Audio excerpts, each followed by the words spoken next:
she's actually dead. I mean, she's not just gonna come back in the series finale as a great big plot twist. She's actually dead.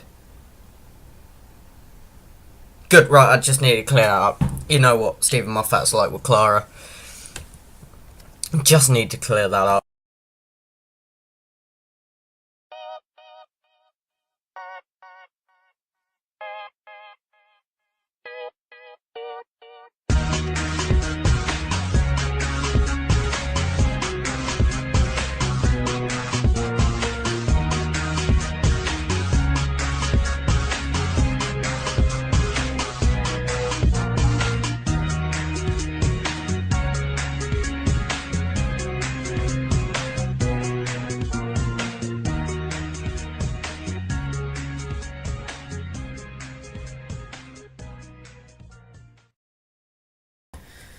Well, face the Raven. Or as I like to call it, Doctor Who does murder mystery. So, basically, Doctor Who add a bit of the Sherlock murder mystery plot, throw in some aliens, boom, you have Face the Raven. And this episode, pretty mediocre. Like, let's go over previous 10th episodes of the series, because that's some interesting ones. Vincent and the Doctor.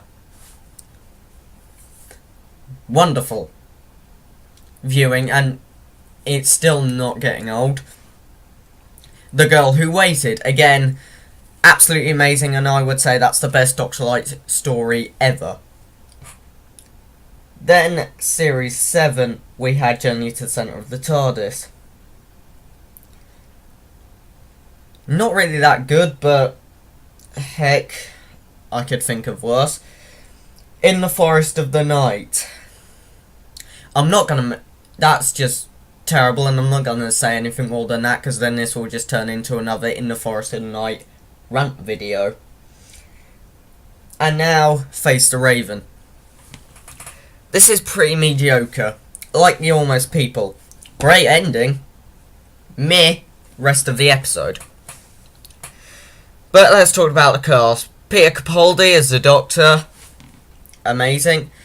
He just sells that last 10 minutes with the goodbye with Clara. And yeah, I've been wanting to see what it'd be like if he actually interacted with Riggsy on an adventure. Which he does. But to be honest, I was expecting the Doctor to act a bit kinder to Riggsy. Like, he did save his life. I'm not expecting him to be like the Toy Stories, just go, you saved my life, I'm eternally grateful. But I was expecting something a bit more, less Doctorish. Like, I did like how when Riggsy just said that you could call him local knowledge, he called him local knowledge. Except when he needed to tell him he was about to die, then he got the cards out. Which, to be honest, would be pretty useful or useless in a situation like that, considering one of them was, how silly of me, I should have known you don't live in Aberdeen. Clara, played by Jenna Coleman. The last 10 minutes of this episode will do for Jenna Coleman what The Girl Who Waited did for Karen Gillan. Probably getting a reward. Because, obviously, Matt Smith was the best part of most of his episodes, obviously, but that wasn't the case for The Girl Who Waited. That was Karen Gillan. She absolutely sold that bit, and same with Jenna Coleman for the last 10 minutes. The rest of it, yeah, she does well. And she does act sort of like actually did in Flatline, like, oh, I'm like the Doctor. I'm indestructible. Joyvan Wade returns as Riggsy. He does okay. Like, he doesn't really strike me as a father. Like, I don't know why he had a baby, just for an excuse, something to get back to, I guess. But he does well, and obviously he's been retconned, so he can't remember half this stuff. And finally, the final member of the memorable cast, a Shielder played by Maisie Williams. Now, this is her third time here, Now, I have two theories of why this is. Either she's becoming the new River Song, or two, she's starting filming Game of Thrones soon, and Stephen Moffat's just trying to get her into as many Doctor Who episodes as he can before she has to go back to filming Game of Thrones, which is more likely the option. But she's still calling herself me, which is stupid, and she's mayor of a trapped street, which goes nowhere. Right, now, I'm going to list some people. Cable, played by Simon Magnotta. Rump, played by Simon Paisley-Day. Anderson, played by Latia Wright. Chronolock Guy, played by Robin Soanes. Alien Woman, played by Angela Clerkin. Harbron Woman, played by Caroline Bolton. Elderly Woman, played by Caroline Bolton. Jen, played by Naomi Aki. I don't remember any of those. They're like the least. They're just there for somebody to talk to and make it fill up the street, essentially. Half of them don't really need lines because I don't really remember what they were saying. It wasn't really that memorable, so it's just a bit of a waste of screen time. But writer, we have Sarah Dollard. Now, she's written for Being Human and Merlin. I like Merlin. It's a pretty good TV show. You should check it out. So, I was happy to find out she was writing for Doctor Who. But now she's writing for the companion Exit. Bearing in mind this is her first story. And she has to write out Clara, who's had about 3 exits already, and this is a permanent one. She has to kill her off in an effective way. Now, granted, she's good at. Anytime she had to kill off somebody in Merlin, she did it well. But there's quite a big difference between the story of Merlin and King Arthur and aliens and a Time Lord who's travelling around all the time in space with a police box. There is a huge difference. But Justin Malinikov returns to directing. His directing is much more noticeable here than Sleep No More, and yeah, I can appreciate it more here because the style of Sleep No More doesn't really allow you to really directing to really stand out. It's just first person and security cameras. But to the actual story, it was okay. I mean, it wasn't bad, but it's not brilliant. Because when they're looking for this trapped street, there's no urgency. Like, Riggsy's about to die, and when they're just counting along, it's no sense of urgency. They're just walking along casually and just going 1, 2, 3. They're not like, oh god, Riggsy's about to die, we better hurry up. Clara actually acts like nothing's really gonna happen to him, and they're just trying to find a trapped street for fun. And yeah, she did enjoy hanging over London way too much. But I compared this episode to The Flash, Series 2, Episode 6, Enter Zoom. Now, bearing in mind, I'm going to explain something. Over the entire series leading up to that episode, Flash and his team, Flash, Caitlin, Cisco, Dr. Wells from Earth 2, and Jay and Joe and Iris all have been dealing with messy humans from Earth 2. They meet Jay, who was the Flash in Earth 2, and then he explains their Zoom. Now, then they meet Dr. Wells, who was essentially looks like the reverse Flash, but isn't. And then essentially all the alternate people, like Linda, comes through from Earth 2, who's a metahuman, and then Zoom actually appears. Like, there's build-up in that episode. There's been build-up. Even that scene where they try to trap Zoom, but he never comes, and then he kidnaps Linda.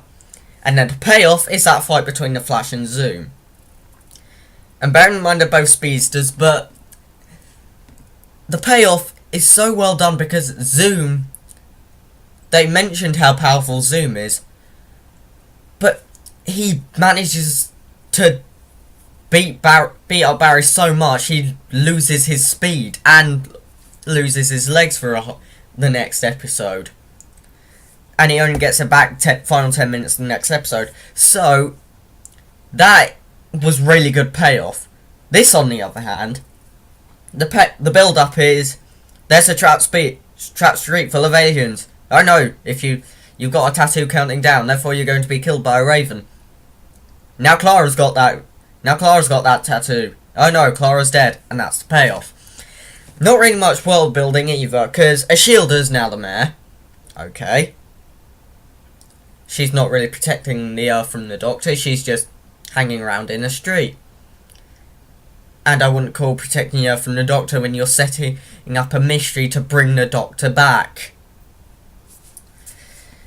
And then we have all the other aliens, like that telepath. The murder mystery really doesn't slip well here. They just need to fill something up before they can get to Clara's death. Then we have the costumes or the monsters. Why are they hiding themselves? I mean, the telepaths aren't hiding themselves. They literally have two faces out in the open. And they're in a trap street where if a human accidentally walks into, they get their mind wiped before they go out, so they won't remember it. I mean, the Jadoons as the police, okay, that's clever. But why is there a Cyberman there? Wouldn't it be like in Torchwood in the episode Cyberwoman? Wouldn't it be like, I will set up my new base here, and then we will convert the world? Or will it be like Handles and it's actually a good Cyberman, except this one has a body? Why? They were just digging out the costume department here. And then we have Rump and the glasses one, I'm not sure, I can't really remember what his name is. With this episode you'll find yourself doing what the Doctor's done and just naming them random things, like the muscles and the glasses. They were just there to essentially be witnesses.